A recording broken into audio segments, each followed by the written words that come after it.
Seja bem-vindo a mais uma das nossas aulas do Desafio Provérbios. Hoje é o dia 15 de julho, estamos quase na metade do mês, metade também do nosso desafio, a cada dia mais, buscando o aperfeiçoamento, buscando a evolução, a transformação que vem mediante o conhecimento da verdade. Este é o propósito que nós estamos aqui, somos eternos aprendizes e ensinadores da vida. Estamos eternamente, constantemente aprendendo, porque sabemos que nós não somos donos da verdade, mas somos amantes da sabedoria e somos pessoas que nos aproximamos do caminho realmente genuíno, que leva a uma elevação espiritual, uma elevação de consciência, uma elevação de mente. Hoje nós falamos a respeito de Provérbios, capítulo 13 e 14, iremos aprender sobre a importância da visão, da esperança para dias melhores, para a nossa própria vida, como que um propósito bem alicerçado e genuíno pode, de fato, transformar a nossa vida, o modo com que nós vemos a vida e os nossos resultados serão transformados. Portanto, abra sua Bíblia no Provérbios, capítulo 13, a partir do verso 1, para nós podermos ler e estudar esta leitura compartilhada do dia de hoje. O filho sábio ouve a instrução do pai, mas o zombador não dá ouvidos à repreensão. Do fruto da boca cada um comerá o bem, mas os infiéis só desejam violência. Quem vigia suas palavras conserva a sua vida, mas o que fala demais arruína a si mesmo. O preguiçoso deseja e nada tem, mas o desejo dos que se esforçam será atingido. O justo odeia a mentira, mas o ímpio traz vergonha e desonra. A justiça guarda o que anda com integridade, mas a maldade subverte o pecador. Uns se dizem ricos sem terem nada, outros se dizem pobres tendo muita riqueza. A primeira parte deste texto que nós lemos aqui é algo que sempre se repete, na verdade. Vai falar sobre o filho que é sábio, que é sensato e que aceita a repreensão e a disciplina do seu pai. É isso que ele vai falar aqui no versículo 1 do capítulo 3, vai falar que o filho sábio ouve a repreensão e instrução do pai. Mas o zombador, o escarnecedor, aquele que é insensato, que é tolo, que zomba da sabedoria, tende a não dar ouvidos à repreensão. E ao nós iniciarmos essa aula, eu te pergunto, qual estado você está neste momento? Qual é o lado que você se encontra? Você é a pessoa que é o filho sábio, que aceita a instrução do pai, da autoridade, da pessoa experiente, da pessoa sábia, ou você tende a abominar a repreensão? Porque isso vai, de fato, determinar o estado dos seus resultados, vai determinar como você vai agir em sua vida, se você vai ouvir a instrução ou vai reprimir, vai evitar aquilo que vem para nos aumentar, para de fato trazer uma mudança de vida. O segundo versículo vai ao encontro da aula retrasada, que nós falamos sobre os segredos da comunicação eficaz. Isso foi no dia de sábado que nós falamos sobre isso. Eu ia falar sobre aquele que do fruto da boca cada um comerá o bem. Ou seja, se nós falamos coisas boas, nós vamos nos alimentar do bem, porque nós somos a primeira pessoa que se alimenta de fato daquilo que nós falamos. Você já pararam para pensar? Você é a primeira pessoa que está mais próximo da sua boca, portanto, você é aquele que está se alimentando do que você está falando. Portanto, isso que Salomão vai falar é algo de extrema importância ao dizer que nós comemos do fruto da boca. Daquilo que nós falamos, nós vamos nos alimentar. Mas os ímpios, os infiéis, só desejam a violência, porque essas pessoas que abominam a sabedoria tendem a falar apenas coisas ruins, e elas, portanto, vão se alimentar deste veneno, do fruto apodrecido que vem do seu próprio coração. Versículo 3, mais uma vez, vai falar sobre o poder das palavras. Aquele que vigia as suas palavras conserva a sua vida, mas aquele que fala demais arruína a si mesmo. Se você não assistiu ainda nossa aula do sábado, volta lá e perceba que um dos pilares para a comunicação eficaz está no silêncio. A pessoa que vigia essas palavras, ou seja, que usa do silêncio correto, que usa da pausa meditativa, daquilo que Augusto Cury, um grande psicólogo brasileiro, autor de grandes livros, diz que é a oração dos sábios, o silêncio, a capacidade de refletir, de meditar, aquilo que Jesus vai dizer, vai fazer em João capítulo 8, quando levam a ele a mulher adúltera, e ele, ao invés de repreendê-la de forma instantânea, ao invés de trazer aos fariseus, aqueles que estavam julgando aquilo que a lei fazia, ele apenas se silencia e escreve na areia, mostrando que a pessoa sábia é capaz de silenciar as vozes de fora e principalmente a voz de dentro. É capaz de conservar a sua vida mediante a vigilância das palavras, em contrapartida àquele que fala demais, que vai servir de ruína a si próprio. A quarta versículo, a quarta passagem que nós lemos aqui é um tema da nossa aula de hoje, sobre a importância da visão, do desejo, do propósito bem estabelecido, que vai dizer que o preguiçoso deseja e nada tem, mas o desejo do que se esforça será atendido. Eu te pergunto, você que está assistindo este vídeo, qual é o desejo que você tem em sua vida? O que te faz levantar da cama e acordar cedo e ir trabalhar e se esforçar? Eu estou aqui porque eu tenho um desejo de disseminar o conhecimento, de ser um canal de transformação na vida daqueles que estão ao meu redor. O desejo das pessoas que se esforça será atendido, ao passo que o preguiçoso deseja nada tem. Porque o que diferencia o preguiçoso e da pessoa que se esforça, de fato, está no esforço, no empenho, na capacidade de negar a si próprio e de fazer aquilo que precisa ser feito, de agir com maturidade e saber que se o nosso desejo está do outro lado do ponto A que nós estamos agora vai para o ponto B, nós iremos fazer o que for preciso para ir para o ponto B. Esta também é a bênção de nós termos um propósito bem definido, um desejo, uma missão, uma visão alicerçada no nosso coração, que é, de fato, ter um norte para onde ir, onde nós iremos olhar sempre, sem titubear, sem desviar nossos caminhos, para onde nós sempre iremos e não iremos ser deixados levar pelo desânimo. Os últimos versículos que nós lemos aqui falam sobre odiar a mentira. O justo faz isso, ele tem a verdade como o caráter principal da sua própria vida, mas o ímpio traz vergonha e desonra, porque ele abomina aquilo que é verdadeiro e abomina a justiça. E em sexto lugar também está algo parecido com a verdade, com a justiça, vai dizer que a justiça guarda aquele que anda com integridade, mas a maldade subverte o pecador. Uma vez que nós guardamos princípios, nós somos guardados pelas bênçãos que estão contidas nestes princípios. O ímpio, aquele que é pecador, anda em maldade, ele não sabe isso e acaba sendo arruinado, destruído por causa de sua própria falta de disciplina. E a última passagem que nós lemos aqui é sobre aqueles que são chamados de dublês de rico. Pessoas que não são ricas verdadeiras, mas que compram coisas de rico, se endividam com produtos de marcas aparentemente caras para poderem se aparentar coisas que não são realmente. E Salomão, há 2000 anos atrás, já falava sobre isso. Pessoas que se dizem ricos sem terem nada. Eles se fazem de rico, se mostram de rico, mas não são realmente. E aqueles que, de fato, têm muita riqueza, mesmo se dizendo pobres, porque são simples, porque são humildes, porque são generosos e, portanto, são capazes de juntar mais e mais recursos e aumentar o seu patrimônio. Versículo 8 está escrito: o resgate pela vida de alguém são as riquezas que ele tem, mas o pobre não corre o risco de ser ameaçado. A luz dos justos brilha intensamente, mas a lâmpada dos ímpios se apagará. Da soberba só resulta discórdia, mas a sabedoria está com os que se aconselham. A riqueza obtida com facilidade, essa diminui, mas quem ajuda pelo trabalho, esse a vê aumentar. Esperança adiada faz adoecer o coração. Desejo cumprido é árvore de vida. Quem despreza a palavra terá de pagar por isso, mas o que tem mandamento será recompensado. O ensino do sábio é fonte de vida, para evitar os laços da morte. O bom senso conquista favor, mas o caminho dos infiéis é intransitável. Quem é prudente age com conhecimento, mas o tolo espalha suas tolices. O mensageiro perverso se precipita no mal, mas o embaixador fiel produz cura. Pobreza e vergonha sobrevêm ao que rejeita a instrução, mas o que aceita a repreensão será honrado. O desejo que se cumpre agrada a alma, mas o tolo detesta afastar-se do mal. Quem anda com sábios será sábio, mas o companheiro dos tolos acabará mal. A desgraça persegue os pecadores, mas os justos serão recompensados com o bem. O homem bom deixa herança aos filhos de seus filhos, mas a riqueza do pecador é depositada para o justo.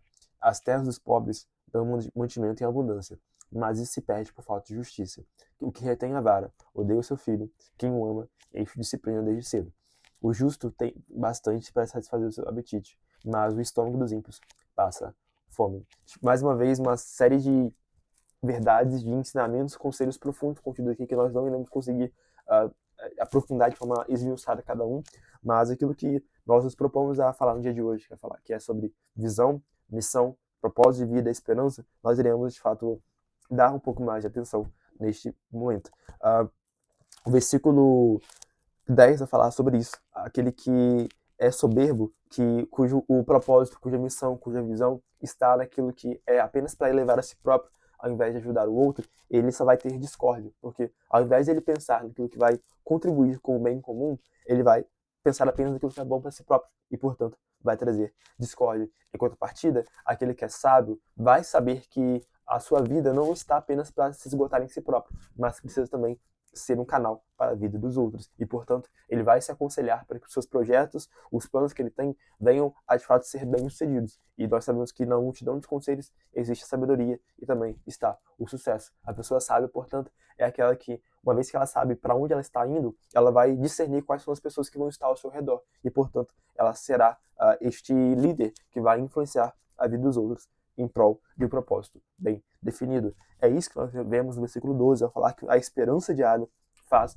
adoecer o coração, mas o desejo cumprido, e o desejo cumprido é árvore de vida. Enquanto eu lia e estudava o livro Salomão, o Homem Mais Rico que Existiu, de Stephen Scott, ele vai falar isso, vai comparar a esperança com um motor, com um combustível, uma fonte de energia ainda mais importante do que a própria energia nuclear. Ao dizer que, uma vez que a pessoa tem uma garra, aquilo que Carol Dweck, a mesma autora de Mindset, vai escrever em seu livro Grit, O Poder da Garra, a importância de nós temos tanta fervor, tanto desejo de executar, de ser bem-sucedido naquilo que nós propusemos, essa pessoa vai, de fato, ser bem-sucedida. Salomão teve um desejo de construir o templo do Senhor, e ele o realiza. Esta esperança que não foi adiada, mas que foi um desejo cumprido, o trouxe à árvore da vida, o trouxe um desejo, uma satisfação. Todos nós possuímos uma missão, algo que de fato faz o nosso coração arder. À medida que nós nos aproximamos cada vez mais, temos resultados, métricas, temos marcos, temos táticas e estratégias que vamos trazer cada vez mais próximos a este desejo e a este objetivo, nós iremos ter uma árvore de vida, teremos um prazer, teremos um deleite ao ver que nós estamos progredindo, estamos avançando em nosso propósito. Ainda nós vemos aqui no versículo 20 o poder dos nossos relacionamentos para a nossa realização pessoal. Ela vai dizer que aqui no versículo 20, aquele que anda com sábios será sábio. Quais são as pessoas que você tem ao seu redor? Pessoas que vão te levar para mais próximo de onde você deseja, que é a sabedoria, que é a elevação de si mesmo e a elevação dos próximos, ou você está sendo companheiro dos tolos, que vão te levar para um lugar ruim, para um lugar de dificuldade, porque a média das pessoas que nós estamos, nós tendemos a ser, que nós tenhamos sabedoria para discernir as pessoas que nós temos ao nosso redor, porque são elas que irão, de fato, influenciar e determinar os nossos resultados. Capítulo 14, versículo 1 está escrito: a mulher sábia edifica sua casa, mas a insensata a derruba com as próprias mãos. Quem anda na retidão teme o Senhor, mas o que anda em caminhos tortuosos, esse o despreza. Na boca do tolo está a vara, para sua própria soberba, mas os lábios dos sábios o protegerão. Quando não há bois, o celeiro fica vazio, mas pela força dos bois há abundância de colheitas. A testemunha verdadeira não mente, mas a testemunha falsa despeja mentiras. O zombador procura sabedoria e não a encontra, mas o sábio adquire o conhecimento com facilidade. Fuja da presença do insensato, porque nele você não encontrará palavras de conhecimento. A sabedoria do prudente é entender o seu próprio caminho, mas a insensatez dos tolos é enganadora. Os insensatos zombam do pecado, mas entre os retos a boa vontade. O coração conhece a própria amargura, e da alegria que ele sente, os estranhos não poderão participar. A casa dos ímpios será destruída, mas a tenda dos retos florescerá. Há caminho que ao ser humano parece direito, mas o fim deles é caminho de morte. Até no riso o coração pode ter dor, e o fim da alegria pode ser a tristeza. O infiel de coração sofre as consequências dos seus próprios caminhos, mas quem é de bem é recompensado pelo seu próprio proceder. O ingênuo dá crédito a tudo que se diz, mas o prudente reflete antes de dar um passo. O sábio é cauteloso e se desvia do mal, mas o tolo é afoito e se dá por seguro. Quem logo se irrita comete loucuras, e aquele que tem más intenções será odiado. Os ingênuos herdam a tolice, mas os prudentes se coroam de conhecimento. Os maus se inclinarão diante dos bons, e os ímpios farão súplicas junto às portas do justo. O pobre é odiado até pelo seu vizinho, mas o rico tem muitos amigos. Quem despreza seu vizinho peca, mas o que se compadece dos pobres é feliz. Por acaso não se afastam do caminho os que se planejam mal, mas haverá amor e fidelidade para os que planejam o bem. Em todo trabalho, aproveito. Meras palavras, porém, levam à penúria. Para os sábios, a riqueza é a coroa, mas a tolice dos sensatos não passa de tolice. A testemunha verdadeira salva vidas, mas quem profere mentiras é enganador. Quem teme ao Senhor tem forte amparo, e isso é refúgio para os seus filhos. O temor do Senhor é fonte de vida para evitar os laços de morte. Na multidão do povo está a glória do rei, mas na falta de povo está a ruína do príncipe. Quem tarda em irar-se é grande em entendimento, mas os que facilmente perdem a calma fazem um elogio à loucura. O ânimo sereno é a vida do corpo, mas a inveja é a podridão dos ossos. Quem oprime o pobre insulta aquele que o criou, mas os que se compadecem do necessitado honra a Deus. O ímpio é derrubado pela sua maldade, mas o justo, até na morte, tem esperança. No coração do prudente repousa a sabedoria, mas o que há no interior dos tolos logo se manifesta. A justiça é a glória da nação, mas o pecado é a vergonha dos povos. O último versículo: o servo prudente recebe o favor do rei, mas o que causa vergonha é objeto do seu furor. Mais uma vez, nós vemos que a vida sábia está contida em uma série de atributos, características que de fato vão determinar se nós estamos no caminho correto. E o caminho é de fato o propósito, né, que nós buscamos em nossa vida, é o tema da nossa aula. Qual é o caminho, qual é o lugar que nós estamos indo, o destino que nós estamos almejando? Será que aquilo que nós estamos fazendo agora, os hábitos que nós estamos cultivando, uma frase que eu sempre gosto do Jonathan Leone, né, que o hábito revela aquele que habita em nós. Se nós somos a habitação de Deus, por exemplo, se Deus habita em nosso coração, nós precisamos refletir a imagem divina em nós. É preciso que nós tenhamos o nosso coração totalmente alicerçado e voltado para aquilo que Deus deseja para nós. Os caminhos que Ele tem para nós, que são caminhos de bem e não de mal. Os planos que Ele tem para nós, que são maiores do que os nossos próprios caminhos e nossos próprios planos. Portanto, que nós possamos, ao finalizar essa aula, entender que a retidão, a justiça, a integridade, os princípios e valores que compõem a vida sábia precisam estar totalmente ao nosso radar. Nós não podemos negligenciar cada um dos princípios contidos aqui. O princípio da justiça, o princípio da prudência, o princípio de ser generoso, de cuidar dos próximos, de se compadecer daquele que está passando necessidade. Que nós busquemos cada um dia mais uma vida próxima a este propósito, mais próxima a estes princípios contidos nessa palavra, na palavra de Deus, na verdade. Que entendamos que a cada dia mais nós estamos mais próximos ou mais afastados do nosso desejo, da nossa visão. Portanto, que nós possamos fazer nada além daquilo que vai nos aproximar mais e que nós afastemos daquilo que nos distancia do nosso desejo, do nosso propósito bem definido. Porque, como nós lemos na passagem anterior, a esperança diária faz adoecer o coração, mas o desejo atendido é a árvore de vida. Que possamos ter esse zelo, este entendimento de que nós temos uma missão para ser realizada neste mundo, nesta vida. Nós temos talvez 70, 80 anos de vida no máximo, e que nós possamos de fato viver, se a cada dia mais nós teremos a nossa missão mais próxima e iremos ter de fato algo a ser construído. Eu espero que você possa ter sido ajudado com esse vídeo, e se o seu foi, não esqueça de curtir, comentar, se inscrever e compartilhar, para que mais pessoas possam ser alcançadas pela nossa missão, pela nossa visão de impactar uma geração por meio do conhecimento da verdade. Tenha um bom dia e até a próxima.